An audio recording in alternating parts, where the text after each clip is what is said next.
Private స్కూల్కి government స్కూల్కి ఉన్న తేడా ఏంది? ఈ దేశంలో, ఈ రాష్ట్రంలో 29,500 గవర్నమెంట్ స్కూల్స్ ఉంటే 18,50,000 మంది స్టూడెంట్స్ ఉన్నారు. కానీ ప్రైవేట్లో 11,500 స్కూల్స్ ఉంటే 36 లక్షల మంది స్టూడెంట్స్ ఉన్నారు. కానీ టీచర్స్ ఎడ్యుకేషన్ క్వాలిఫికేషన్ చూపిస్తే గవర్నమెంట్ స్కూల్స్లో ఉన్న వాళ్ళు ఫార్ బెటర్, హైయెస్ట్ క్వాలిఫికేషన్ ఉంది గవర్నమెంట్లో ఉన్న వాళ్ళకి. ఎంఏ పీజీలు పిహెచ్డీలు చేసిన వాళ్ళు ఉన్నారు, ఎంఏ బిఎడ్ చేసిన వాళ్ళు ఉన్నారు. వేరాజ్ in private schools hardly graduates ఉంటే కూడా ఎక్కువగా ఉన్నది. కానీ 11,500 ప్రైవేట్ స్కూళ్ళల్లో చదువుకుంటున్న విద్యార్థులు 36 లక్షల మంది అయితే 29,500 స్కూల్స్ ఉన్న గవర్నమెంట్లో చదువుకుంటున్నది 18.5 లక్షల మంది విద్యార్థులే చదువుకుంటున్నారు.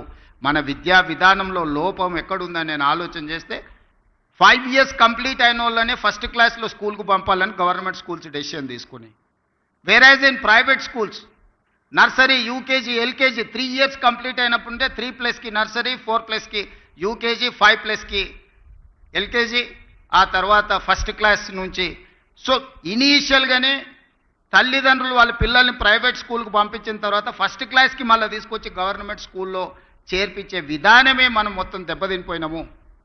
అందుకే ఈరోజు ఆలోచన చేసినాం, బేసిక్స్లోనే ప్రభుత్వము విద్యార్థులను చేర్చుకోకపోవడం వల్ల 3 సంవత్సరాలు ప్రైవేట్ స్కూల్లో నర్సరీ, యూకేజీ, ఎల్కేజీకి పోయిన తర్వాత ఫస్ట్ క్లాస్కి మళ్ళీ గవర్నమెంట్ స్కూల్స్కి వచ్చే అవకాశం చాలా తక్కువ ఉంది. కాబట్టి దీనికి పరిష్కారం నర్సరీ, యూకేజీ, ఎల్కేజీ గవర్నమెంట్ ఆధ్వర్యంలోనే పెట్టుకొని ప్రైవేట్ పిల్లలకి ఎట్లయితే ట్రాన్స్పోర్ట్ ఫెసిలిటీ ఎట్లయితే ఇస్తున్నారో ఫ్రీ ఆఫ్ కాస్ట్, మనం ట్రాన్స్పోర్ట్ ఫెసిలిటీతో పాటు బ్రేక్ఫాస్ట్, లంచ్, ఈవినింగ్ స్నాక్స్ కూడా ఈ పిల్లలకి ఇచ్చి ఒక ప్లే స్కూల్ని రన్ చేయాలా. ప్రతి దగ్గర పేదోళ్ళు ఎవరైతే ఉన్నారో మారుమూల పల్లెల్లో, తండాలలో ఉండే పిల్లలకు ఒక మంచి ఎడ్యుకేషన్ ఇవ్వాలి అని ఈ మధ్యలోనే నిర్ణయం తీసుకున్నాం. తొందరలోనే ఇప్పుడు ఫస్ట్ క్లాస్ నుంచి ఉండే విద్యా విధానాన్ని నర్సరీ, ఎల్కేజీ, యూకేజీ వీటన్నిటిని కూడా ఒక కంపోజిషన్ కింద తీసుకొని ఈ ప్రీ స్కూల్ని కూడా ఈరోజు మనం గవర్నమెంట్లో ప్రారంభించుకోవాలనుకుంటున్నాం.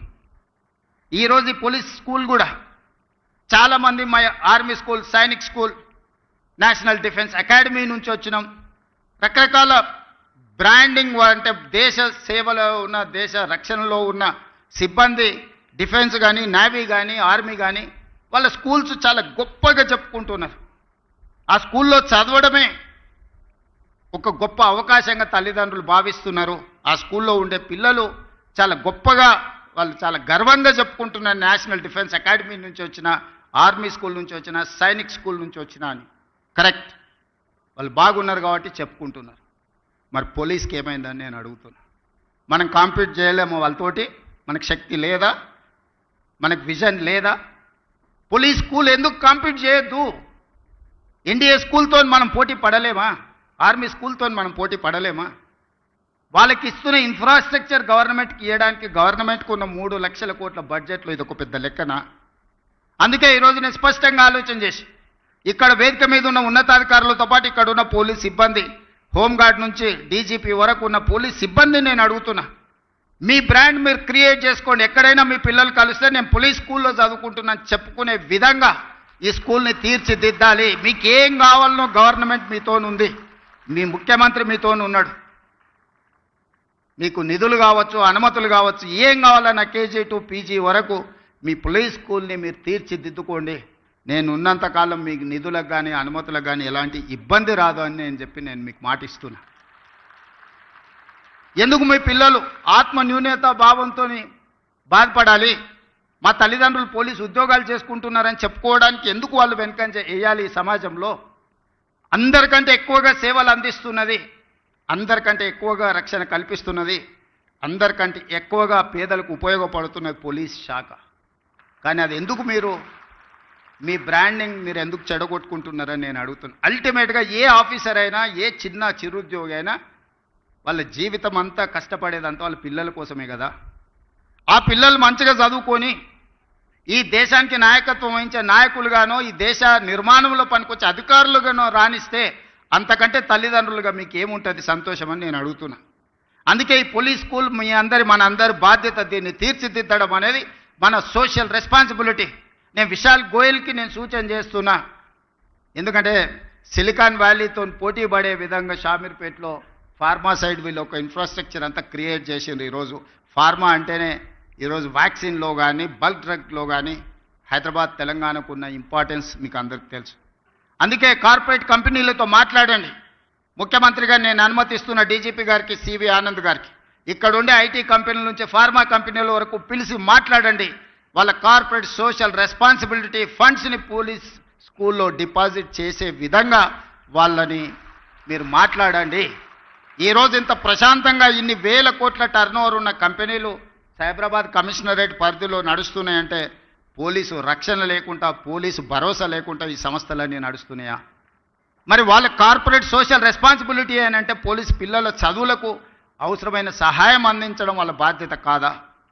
అందుకే ఈరోజు ప్రభుత్వ పరంగా ఎవరితో మాట్లాడాలో నాకు చెప్పండి, ఎవరితో అయినా నేను మాట్లాడతాను. మీ ఇన్ఫ్రాస్ట్రక్చర్ కాకుండా ఒక 100 కోట్లు మీ కార్పస్ ఫండ్ క్రియేట్ చేసుకొని ప్రతి రూపాయి కోసం గవర్నమెంట్ వైపు చూడొద్దు. బోర్డ్ ఆఫ్ డైరెక్టర్స్ కూర్చొని 100 crores మీ దగ్గర ఉంటే అందులోకి వెళ్ళి ఎవ్రీ ఇయర్ మీరు అకాడమిక్ ఇయర్ ప్లాన్ చేసుకోండి. ఆ బడ్జెట్ల నుంచి ఎట్లా ఖర్చు పెట్టుకోవాలో మీరే సొంతంగా నిర్ణయం తీసుకోండి. కార్పస్ ఫండ్ క్రియేట్ చేయడానికి అవసరమైన అనుమతులు ఏం కావాలో నాకు చెప్పండి. ఆ అనుమతులన్నింటినీ ఇచ్చే బాధ్యత నాది.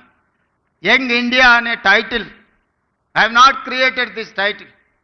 Mahatma Gandhi has created this title 1921 నుంచి 1930 వరకు, 1931 వరకు 10 years స్వతంత్ర పోరాటంలో ఒక పత్రికను నడిపిండి. ఆ పత్రిక పేరు young India. That was the voice of India. ఈ భారతదేశం యొక్క ఆత్మ యంగ్ ఇండియాలో ఉంది. యంగ్ ఇండియా సృష్టికర్త మహాత్మా గాంధీ. ఆ స్పిరిట్ నుంచే, ఆ స్ఫూర్తి నుంచే ఈరోజు యంగ్ ఇండియా బ్రాండ్ తెలంగాణ రాష్ట్రంలో క్రియేట్ చేసుకున్నాం. అందరు ముఖ్యమంత్రులకు ఏవైనా వ్యవసాయం ఉండొచ్చు, సాగునీరు ఉండొచ్చు, భోజనం పెట్టి ఉండొచ్చు. My brand is education and employment. ఈ దేశ భవిష్యత్తే తరగతి గదుల్లో ఉందని సంపూర్ణంగా నేను నమ్ముతున్నా. ఈ తరగతి గదులను బలంగా నిర్మించినప్పుడే ఈ దేశ భవిష్యత్తు ఉజ్వలంగా ఉంటుంది. Health, education and employment is my brand. Young India is my brand. దీనికి అన్ని రకాలుగా మా ప్రభుత్వం మీకు సహకారాన్ని అందిస్తుంది.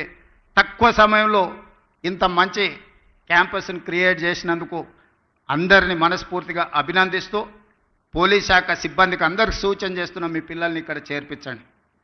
వీలైనంత మేరకు మీ పిల్లల్ని ఇక్కడ చదివించుకోవడం ద్వారా మీ పిల్లల భవిష్యత్తును తీర్చిదిద్దుకోండి. గోయింగ్ ఫార్వర్డ్ ఏ విధంగా వాళ్ళకి ఇంకా మెరుగైన వసతులు ఏర్పాటు చేయాలనో అన్నిటినీ ఆలోచన చేద్దాం. ఎడ్యుకేషన్ విషయంలో ఏమాత్రం కాంప్రమైజ్ కాకండి. మనం నిర్మాణం చేసుకుందాం. పోలీస్ శాఖలో ఈ మధ్యలోనే క్రికెట్లో వరల్డ్ కప్ ఆడిన సిరాజుద్దీన్, ఈ has passed maybe 12th class. అన్ని ఎగ్జామిషన్స్ ఇచ్చి క్రికెట్లో రాణించినందుకు డిఎస్పీ క్యాడర్ పోస్ట్ మీ డిపార్ట్మెంట్లో ఇచ్చిన. బాక్సింగ్ ఛాంపియన్ నిఖత్ జరీన్, ఒక అమ్మాయి బాక్సింగ్ ఛాంపియన్ అయినందుకు ఆ అమ్మాయికి కూడా డిఎస్పీ ఉద్యోగం ఇచ్చినాం పోలీస్ శాఖలో. సో ఈరోజు ఒక సిరాజుద్దీన్, ఒక నిఖత్ జరీన్ చదువులో కాదు క్రీడల్లో రాణించినా కూడా గ్రూప్ 1 క్యాడర్ డిఎస్పీ పోస్టులు వచ్చినాయంటే మీరు మీ పిల్లలకు ఆ స్ఫూర్తిని ఇవ్వండి. ఆ క్రీడాకారులు మీ పోలీస్ శాఖనే కాబట్టి అప్పుడప్పుడు వాళ్ళని ఇక్కడికి వచ్చి పిల్లలతో ఇంటరాక్ట్ అయ్యే విధంగా వాళ్ళను వీక్లీయో, మంత్లీయో, ఎవ్రీ 15 daysకో ఎప్పుడు వాళ్ళకి సమయం దొరికినా ask them to spend some time with this kids. దాంతో పిల్లలు ఇన్స్పైర్ అవుతారు. దాంతో వాళ్ళు కూడా ఒక బాధ్యత, వాళ్ళకు కూడా వాళ్ళ స్ఫూర్తితోని కొత్త క్రీడాకారులు తయారవుతే వాళ్ళకు కూడా వాళ్ళ వృత్తి సంతృప్తినిస్తుంది. ఆ విధంగా వాళ్ళకు కూడా డైరెక్షన్ ఇవ్వాల్సిందిగా డీజీపీ గారికి నేను ఆదేశిస్తూ ఇంత మంచి కార్యక్రమాన్ని ఏర్పాటు చేసిన మీ అందరికీ మనస్ఫూర్తిగా అభినందనలు తెలియజేస్తూ మీ దగ్గర సెలవు తీసుకుంటున్నాను. ధన్యవాదాలు మిత్రులారా.